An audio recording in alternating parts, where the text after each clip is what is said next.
Today I've somewhat got some news on Vega's actual launch, some new SSDs, and let's talk Destiny 2, so stay tuned.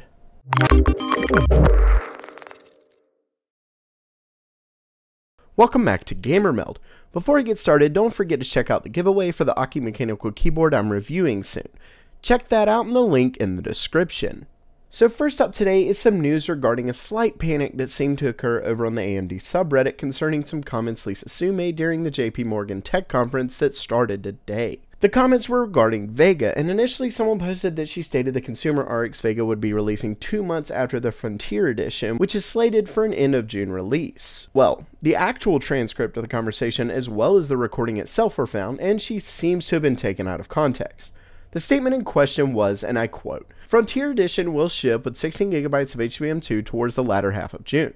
You will see the enthusiast gaming platform, the machine learning platform, and the professional graphics platform very soon thereafter. And so we will be launching Vega across all the market segments over the next couple of months." As you can see, when she stated the next couple of months, she was referring to 2 months from now, not from the Frontier Edition's release. When referring to the Frontier Edition's release, her statement was, quote, "very soon." She then went back to referring to all enthusiast type Vega GPUs releasing over the next 2 months. So we should see Vega hit store shelves pretty soon. Of course, you could say that she intended it colloquially, but at least we know it won't be 2 months from the end of June. Next up, we have some new competition in the PCI Express SSD space. Plex Store announced their new M8 SE series of SSDs to compete closely with Samsung's 960 EVO series. They're set to come in 128GB, 256GB, 512GB, and 1TB offerings, as well as coming in different form factors like PCI Express, M.2 with a heatsink, and one without.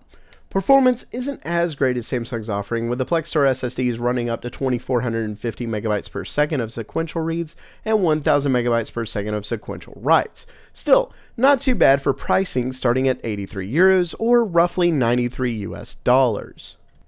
Lastly for today brings us to gaming news with Destiny 2, the exciting sequel to Bungie's not too distant career path away from Halo. When it was revealed Destiny 2 on consoles would be capped at 30 frames, even on the PS4 Pro, yet it was able to run at a native resolution of 4K, some were a little understandably upset. I mean, I definitely get it. Most would probably prefer higher frames to higher resolution. I will say the PC versions will not be capped, so you can get as many frames as your PC can provide. Back to the consoles though. In an interview with IGN, Bungie's Luke Smith and Mark Noseworthy shed some light on why they chose resolution over frames. Well, apparently it wasn't really a choice. Simply put, the console has all the GPU power they needed, but the bottleneck wasn't the GPU, it was the CPU. When discussing this, they refer to the different AI, physics effects, etc., and it just boils down to the fact that the CPU held it back from higher frames. Eurogamer gives a decent analysis as to why. The GPU in the PS4 Pro got a boost of 2.3 times, while the CPU only saw an increase of 31%, so doubling the frames from the regular PlayStation would be really tough to do.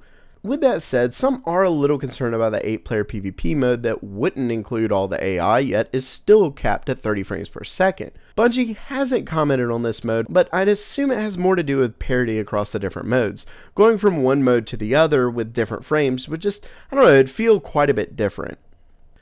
So what do you think of today's news? Still excited for Vega? And what about Destiny 2? Which platform will you be getting it on?